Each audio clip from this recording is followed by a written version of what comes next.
What's happening? Welcome to the pre-dad shred. As you can probably see by how I'm looking, not very shredded. I have my reasons, such as socialising, etc. But as I talked about in the car journey this morning, I don't have an end goal of getting proper shredded. It was just to kind of rebase how I was doing. And then with things like socialising, where I was seeing friends that I've not seen in literally years, as well as having some injuries. So I was just kind of in that mindset where I was like, you know, kind of enjoying myself, but also not wanting to push myself too hard. And as you know, two babies coming. So anyway, I had a pile of excuses and whatever. That's fine. Fine by me. Live and learn.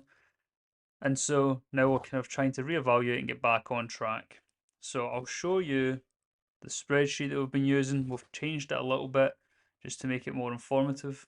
So the first main change you'll be able to see is there looks like there's not many days here in this week, and that's because I was taking the average weight of Monday to Sunday as well as the calories of Monday to Sunday, which doesn't make sense if you think about it because I could weigh myself on Sunday morning, be less, then I could eat like 10,000 calories that day and that would go towards the average. So it doesn't make sense. It makes more sense if I do like the calories of Monday to Sunday, the weights of Monday to Sunday, and then get the total on the Monday. So like the next week.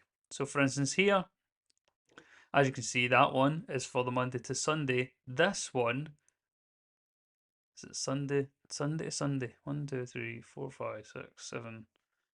Oh, I'm even losing track myself now. Monday to Sunday. That's it. Monday to Sunday, and then we check it on the Monday. Makes much more sense.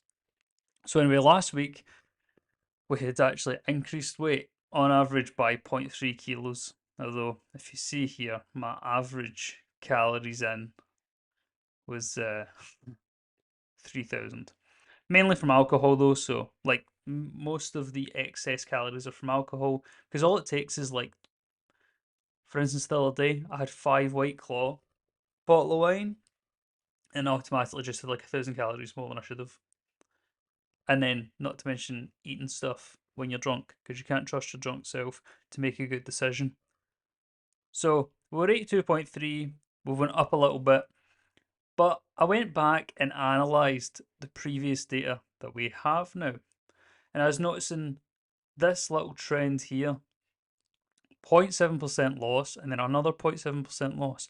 Both times was like approximately 600 grams, like 0.6 kilos, about a pound.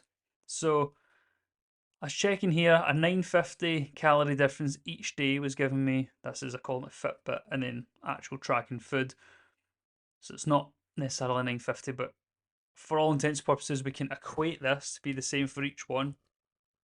Like, because, even if my Fitbit's whatever, 25% wrong, it's 25% wrong every time. So if I use that as the measurement, it's fine. 950 less was giving me this 0.7% body weight loss, which was a nice loss. And for that, then I kind of extrapolated it out and I thought, right, let's work it out. If I can lose this like 0.7% per week, and I've went up to 82.3, and at that point I was kind of guesstimating for these calculations I'd be like 82.5 kilos or whatever. Which means that in 1, 2, 3, 4, 5, 6 weeks, I'd be down to the 78.8, which is within 78, which is the ultimate goal. Now, this would be if Joe goes full term. If Joe doesn't go full term, we would get to like 80.6, which I think is still a nice place to kind of stop and go into a maintenance whilst we have the new baby, because the idea here is I want to just get not shredded. I wanted to slim down a bit so that when the baby comes, I'm in a much better position for a more stressful time in my life. Now, this might sound like a cop out to someone saying basically that baby's going to be here and now I'm going to eat more, but I know for a fact I'm going to be sleeping less, working out less, life's going to just change completely. So, whilst I can control more, like there's more within my control right now, than after the birth, at least for a little point there. And so I started here at 85 kilos. If I get down to 80, that's 5 kilos less that I've got on my body. It's fat that I shouldn't have on me anyway, essentially. But B, it's like instead of trying to get into a bulk, doing so many, like whatever this would have been, 2 to 3 months of bulking, and then baby comes, and suddenly you're used to eating a lot, working out hard, but now you're tired. You're probably not working out as hard, probably not working out as often, etc. Thought it's a better idea if we get shredded first. Makes more sense to me anyway. And then we'll maintenance phase when the baby's there, and then when I'm feeling it, boom, we'll hit the dad bear mode bulk and see how that goes over the winter. So anyway, we are on track. This week woke up this morning 81.8, but last week we averaged 81.7, both of which are under the 81.9 that I wanted to be for this week here. So, doing not bad. I'll accept it because it's now lower than any of the means that I've had was last week. So, we're not exactly back on track, but we are getting back on track, which is the main thing.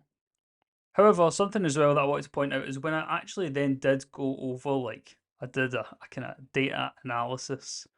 And when I did go over it, I was finding that there actually wasn't as much of a trend as I would have expected.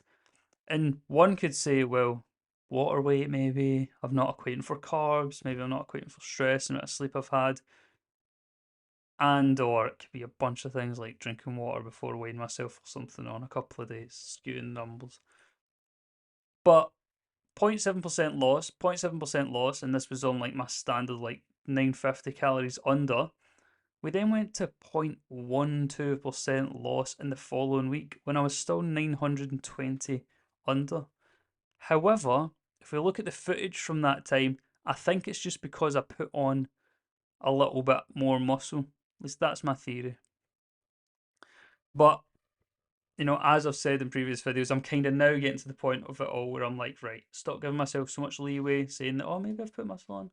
We're just looking at total weight loss now because with the injuries, etc., it's not ideal and it's hard to be working out so hard to gain muscle properly, like in the zone and stuff, when my joints are aching. So we're trying as best we can, but we're accepting now the fact that I might be losing some muscle, or at least not gaining muscle and just losing fat, which is not what I wanted to do because then you just look mega skinny. But I'm accepting that now because I was thinking for a while I'm trying to gain muscle and lose fat, which is what should be happening because I've not been gymming properly for ages. But the problem then becomes you're in the mindset of gaining muscle, lose fat, not just weight loss. And so when you can't work out hard to gain the muscle, you don't want to eat less and lose weight because you know that you'll be losing muscle. But now I'm realizing I'm like, I just want the weight down. That's the main thing here. But yeah, so you can see from all of this that, you know, it's not that I'm amateur at it per se, but really what it is this is real life. This is what happens when you're, going through some mad spell in life and what's going on. And oftentimes this is why people have a coach, because I look at all this data and I try and figure it out for myself what to do, try and find my own weaknesses, etc. And yeah, it's one thing to be like, I'm my own worst critic, because most people are their own worst critic. But the problem is it's really hard to look at yourself and know what's the right thing to do, because you always have a voice of either self-preservation or kind of like self-destruction. So for instance, when I was running my marathons, I would hear voices like of weakness in my mind saying, don't do this hurts, blah blah blah. But then the other voice is like, nah man, F you, I'm gonna do it anyway, whether it hurts or not. And that can often be a self-destructive thing, and something people don't really talk about in the industry enough within fitness is that even the people who look the best, and more so the people who look the best and who do the biggest achievements and stuff, it is it can be for a lot of people self-destructive, but it just looks good, whether that's you're muscular and big or you're really fast or whatever. But and the difficult thing is, on one hand, it is like liberating to people. It helps them cope with day-to-day life. But then on the other hand, it is often as well a tool for kind of self-destructive behaviour, as much as it might not seem like that on the surface, compared to something like drinking. If you're blackout drunk every weekend, people will be like, self-destructive behaviour. But if you're pushing yourself to the absolute limit physically, at least in your mind you feel like you are, then my disk space was full, apparently. I was on a roll there as well, but I was just saying that with self-destructive behaviour when you're in the gym, it's not seen as self-destructive, even though it can be. Like it's like a aggressive, like almost like inflicting pain on yourself, but because you get a reward at the end, which is deemed as a good reward in society, people don't really look at it as destructive because ultimately it's kind of progressive, but it comes from the same motivational place, quite often, especially when you then bring in body dysmorphia, etc. But anyway, thought I'd just do an update. This is where we are. This is what we're working with. This is the new spreadsheet, as I'd shown you. We're now looking at it the day after, which makes much more sense, because you want to take the weight the day after. Wait, have I just clicked? Have I done it wrong again still? Yeah, because it should be the calories should be Sunday to Saturday, and the weight should be Monday to Sunday, and then they should all be checked, yeah, after the weigh in on the Sunday. That's what I'm going to do. Go and fix that now. Sometimes, yeah, you have to sit down to do this stuff to really realize what you're up to, but you know, it's not as complicated as people make it out to be. And right, so now that I've told you about how I've kind of went off track quite a bit in the past few weeks, I thought that it would be good now to put the physiques side by side to see just how much damage has been done from going off plan, if any at all. So here on screen you get three pictures from week 2, week 6 and week 8 respectively. The weights are 83.6 kilos, 82.1 and 81.8. So the difference between first to second is 1.4 kilos, and then from second to third is 0.3 kilos. So granted that week 2 here was actually after a leg day and the other two are in the morning, you need to give it a little bit of leeway. But you can see first of all that the legs have come in quite a bit. The stomach's not quite as flabby from week 2 to 6. You can see the ribs a little bit more. And generally I just look thinner, which is good. But then if we look from week 6 to 8, it kind of looks, although my legs have got a bit bigger, which is weird because I was basically off of leg training. But I had been doing legs like maybe once every 5 days or something, and because I can't go heavy, I've just been doing hypertrophy, so maybe that. But if we look at week 6 to 8, I'm 0.3 kilos down, but do I look slimmer? No, not really. But I think that my quads look as if they've come up a little bit more. You can't see the separation because I'm wearing boxers that cover them, which was daft. But as for my stomach and my rib cage, you can't really see my rib cage that much, and the indentation down the middle of where my six pack will eventually be one day isn't there, and also looks as if I've got worse love handles. That's one caveat. And the second is I hardly trained week 7. I did like 2 sessions, and the week before that I think I only done 4, maybe 3, and they were pretty lackluster because of my elbows. So I think actually, although I'm down 0.3 kilos, I think I've probably put on a little bit of fat. But even that morning, it felt kind of like body water. It was weird. I felt just like as if I had water under my skin as opposed to fat. Whereas like in the middle, that one there where I was training pretty intensely, like 6 times a week, I just feel like you feel tighter. You feel as if you have more muscle mass. And also remember when I'm talking about muscle gains and fat gains and stuff, most of this could be water. It can be as simple as glycogen, and it can be as frustrating as literally just water under the skin from, for instance, when you have some alcohol. Alcohol dehydrates you, but then the next day I notice I just store a ton of water. But yeah, definitely put some weight on around the muffin top area, I think. But we'll see, because now we're back into a week of solid training.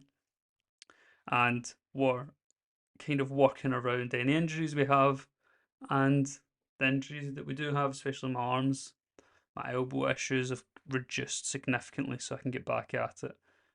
And obviously back in the diet.